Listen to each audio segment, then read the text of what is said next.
विरह भुवंगम तन बसे मन न लागे कोय, राम वियोगी ना जिए जिए ते बुरा होए। अब यहाँ पर कबीरदास जी क्या बताते हैं? कबीरदास जी कहते हैं कि जो व्यक्ति राम की भक्ति में लीन होता है उसे संसार से कोई मतलब नहीं है। अब वो इस दोहे में क्या कहते हैं? विरह होता है दुख, भुवंगम सांप, तन शरीर, बसे बसना।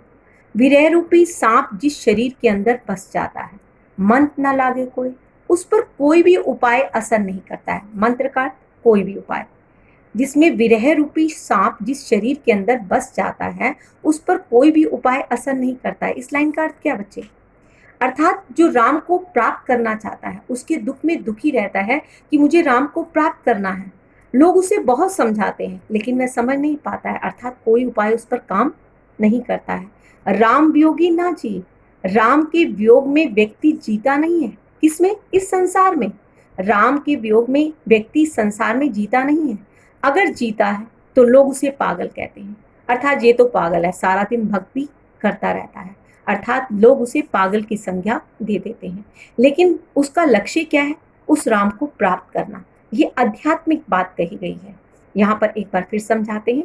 विरह रूपी सांप जिस शरीर के अंदर बस जाता है उस पर कोई मंत्र असर नहीं करता है, अर्थात कोई उपाय असर नहीं करता है। लोग चाहे उसे कितना भी समझा लें कि तुझे इतनी भक्ति नहीं करनी चाहिए, ऐसा नहीं करना चाहिए, उस पर कोई उपाय असर नहीं करता है। वह राम की भक्ति में लीन रहता है। राम वियोगी ना जिए जिए ते बोरा हुए। राम के वियोग में व्यक्ति जीता नहीं है, अगर जीता है तो लोग उसे पागल की संज्ञा देते हैं। यहाँ पर आध्यात्मिक भाव को दर्शाया गया है, अर्थात राम की भक्ति में लीन भक्त के बारे में बताया गया है। यहाँ तक समझ में आ गया बच्चे? हमने इतने दोहे किए बच्चे। आपको मैंने अलंकार सिखाए थे बच्ची, तो आपको अलंकार याद होंगे। इसमें किस शब्द का? बा ब दो बार उच्चारण हो रहा है, बानी बानी। मैंने कहा था मात्राएं नहीं देखनी है, सिर्फ क्या देखना है? स्वर और व्यंजन कोई भी आए। अब बाबा शब्द वर्ण है इसके अंदर, तो दो बार आया तो क्या आएगा? अनुप्रास अलंकार। एक वर्ण की आवृत्ति जब बार बार होती है तो कौन सा अलंकार होता है? अनुप्रास अलंकार। अब इसके अंदर कस्तूरी कुंडली का शब्द कौन सा अलंकार है? अनुप्रास। घटी घटी में ये दो कौन सा अलंकार है? अनुप्रास अलंकार। अब दीपक देखिया दादा शब्द अनुप्रास अलंकार। अब याद आया ना कि मैंने कैसे समझाया था? तो अलंकारों को भी आपने साथ साथ समझना है, क्योंकि अलंकार मैंने आपको समझाए थे, ये एग्जाम में आएंगे बच्चे। अब आगे करते हैं। यहाँ पर जीवे जीवे तो कौन सा अलंकार है? अनुप्रास अलंकार। तो आपने अलंकारों को साथ साथ समझना है। निंदक नेड़ा राखिए आंगन कुटी बंधाए, बिन साबन पानी बिना निर्मल करे सुभाए। ये दोहा कबीरदास ने बहुत अच्छा कहा है। वो कहता है कि निंदक होता है आलोचक, जो आपकी निंदा करता है। नेड़ा आपके समीप, राखिए रखना। आलोचक को हमेशा अपने पास रखना चाहिए। मुश्किल है ना बच्चे? आलोचक को अपने पास रखना चाहिए। आंगन कुटी बंधाए, हो सके तो उसका घर अपने घर के पास बंधा देना चाहिए। कुटी कुटिया, आंगन आंगन, बधाई बनाना। यहाँ पर क्या कहता है कि आलोचक को हमेशा अपने साथ रखना चाहिए, हो सके तो उसकी कुटिया अपने आंगन के साथ अपने घर के पास बना लेनी चाहिए। बिन साबन पानी बिना, बिना साबन और पानी की निर्मल करे सुभाई। सुभाई का अर्थ होता है स्वभाव, वह आपके स्वभाव को निर्मल बना देता है। साबन और पानी से नहाकर अपने शरीर को हम स्वच्छ करते हैं, वो बिना पानी और बिना साबन के आपके स्वभाव को निर्मल बना लेता है। क्या कहना चाहता है? वो आपकी आलोचना कर करके आपको गलतियां बताता है। किसकी? आपकी। और आप अपनी गलतियों को देखते हुए उसे सुधारते हो, तो आलोचक अच्छा हुआ ना। तो यहाँ पर क्या कहता है कि आलोचक को हमेशा अपने पास रखना चाहिए, निंदा करने वाले को हमेशा अपने साथ रखना चाहिए। हो सके तो उसका घर अपने आंगन में अर्थात अपने पास बना लेना चाहिए। कुटी होता है कुटिया, बंधाई बनाना, आंगन अपने आंगन में अर्थात अपने घर के पास बना लेना चाहिए। बिना पानी और बिना साबन के वह आपके स्वभाव को निर्मल कर देता है, अर्थात आपकी गलतियों को बताते हुए आपके स्वभाव को निर्मल बना देता है। अब यहाँ पर निंदक नेड़ा में कौन सा अलंकार है? अनुप्रास अलंकार है ना बच्चे। अब आपको अनुप्रास अलंकार अच्छी तरह से समझ में आ जाएगा। एक वर्ण की आवृत्ति जब बार बार होती है तो वहां पर अनुप्रास अलंकार होता है। पोथी पढ़ी पढ़ी जग मुहा, पंडित भया ना कोई, एके अक्षर पीव का, पढ़े सो पंडित होए। पोथी क्या होता है बच्चे? पुस्तकें, पढ़ पढ़कर, जग संसार, मुहा खत्म हो गया अर्थात मर रहा है। पुस्तकों को पढ़ पढ़कर ये संसार पागल हो गया है, मुआ पागल हो गया है। पंडित भया ना कोई, लेकिन अभी तक कोई विद्वान नहीं बना है। पुस्तकों को पढ़ पढ़कर ये संसार पागल हो गया है अर्थात मर गया है। बहुत पुस्तकें पढ़ता है, पंडित भया ना कोई, अभी तक कोई विद्वान नहीं बना है। एक ही अक्षर पीव का, एक अक्षर प्रेम का पढ़कर। आप कहेंगे प्रीतम या प्रेम का अर्थ क्या है?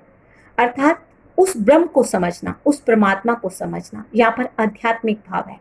एक अक्षर प्रेम का पढ़कर, पढ़े सुपंडित हुए, वह विद्वान बन जाता है। इसका दो अर्थ हैं बच्चे, अर्थात उस परमात्मा को समझकर सभी जो है विद्वान बन जाते हैं। इसका एक अर्थ और है कि अगर आप एक चीज को पढ़ते हैं और उसे अपने जीवन में अमल कर लेते हैं तभी आप सच्चे विद्वान बन सकते हैं। अभी तक आपने बहुत सारी पुस्तकें पढ़ी, बहुत सारी कहानियां पढ़ी, समझे, लेकिन अपने जीवन में आप कितना अमल कर पाए, ये सबसे महत्वपूर्ण बात है। और कबीरदास यही समझाना चाहते हैं कि पुस्तकों को पढ़ पढ़कर ये संसार पागल हो गया, मर गया। पंडित भया ना कोई, कोई भी अभी विद्वान नहीं बन पाया। एक ही अक्षर पीव का, एक अक्षर प्रेम का पढ़कर, अर्थात उस ब्रह्म को, उस परमात्मा को समझकर, पढ़े सो पंडित हुए। वह सु होता है अच्छा, अच्छा पंडित बन सकता है। यहाँ पर मैंने ये बात, दो बातें समझाई कि अगर व्यक्ति परमात्मा को समझ लेता है तो वह अच्छे कर्म करता है, वह गलत कार्य नहीं कर पाता, और जो गलत कार्य नहीं कर पाता वह अच्छा विद्वान बन पाता है। अर्थात जो अपने कर्मों को सही प्रकार से करता है वह अच्छा पंडित बन सकता है। अर्थात जो पढ़ता है वह जीवन में अमल करता है, वही सच्चा पंडित कहलाता है। यहाँ पर पोथी पढ़ी पढ़ी में कौन सा है बच्ची? अनुप्रास अलंकार। तो यहाँ पर आपको अनुप्रास अलंकार अच्छी तरह से समझ में आ गया होगा। अब आगे पढ़ते हैं। हम घर जालिया आपना लिया मुराड़ा हाथी, अब घर जालियो तास का, ये चले हमारे साथी। इसको ध्यान से समझना। हम घर जालिया, जालिया का अर्थ है जलाना, आपना अपना, लिया मुराड़ा हाथी, मुराड़ा होता है लकड़ी का टुकड़ा, हाथी हाथ में लेकर, लकड़ी का टुकड़ा हाथ में लेकर हमने अपने घर को जला दिया। अब आप कहेंगे कि इसका अर्थ क्या है? लकड़ी का टुकड़ा हाथ में लेकर हमने अपने घर को जला दिया। यहाँ पर घर जलाने से तात्पर्य हमारी जो सांसारिक वासनाएं हैं वो हमने खत्म कर दी, अर्थात काम, क्रोध, मोह, लोभ, ये सारी चीजें हमने खत्म कर दी। अर्थात हमने अपने जीवन के अंदर जो अच्छे कर्म थे वो अपना लिए। हमने क्या किया? लकड़ी का टुकड़ा हाथ में लिया और अपने घर को जला दिया। यहाँ पर जलाने का तात्पर्य, अपने घर को जलाने का तात्पर्य अपने अंदर से बुराइयों को खत्म करना। अर्थात संसारिक वासनाएं अगर समझ में नहीं आ रही ना, तो यहाँ पर अपने अंदर की बुराइयों को जलाना, अपने अंदर की बुराइयों को खत्म करना। अब घर जालियो तास का, ये चले हमारे साथी। जालियो जला दिया, तास उसका, अब घर उसका घर, ये चले हमारे साथ साथी, जो साथी हमारे साथ चले, अर्थात हमारी बातों को समझा, जो हम कह रहे हैं। अर्थात हमने क्या किया? अपनी बुराइयों को खत्म कर दिया। हमने दूसरों को भी ये बात समझाई कि अपनी अंदर की बुराइयों को खत्म करके हमें अच्छे कर्म करने चाहिए। जो साथी हमारे साथ चले उसके घर को भी हमने जला दिया, अर्थात उसकी बुराइयों को भी हमने खत्म कर दिया। यहाँ पर परोपकार की बात कही गई है। पहले हमने परोपकार को खुद अपनाया, अर्थात अपनी बुराइयों को खुद खत्म किया। जो साथी हमारे साथ चले, अर्थात जो सत्कर्म पर चले, अच्छे कर्म करने के लिए तैयार हुए, उनके घर को भी जला दिया। ये बात आपको समझ में आ गई होगी। अब कबीर की साकी के दोहे मैंने एक बार आपको फिर रिवाइज करवाए, अर्थात इसकी पुनरावृत्ति कराई, आपको अच्छी तरह से समझ में आ गया होगा। अब हम इसकी लिखित परीक्षा लेंगे, जो आपको 10 मिनट में करके आपको वापस मुझे भेजनी है। Thank you.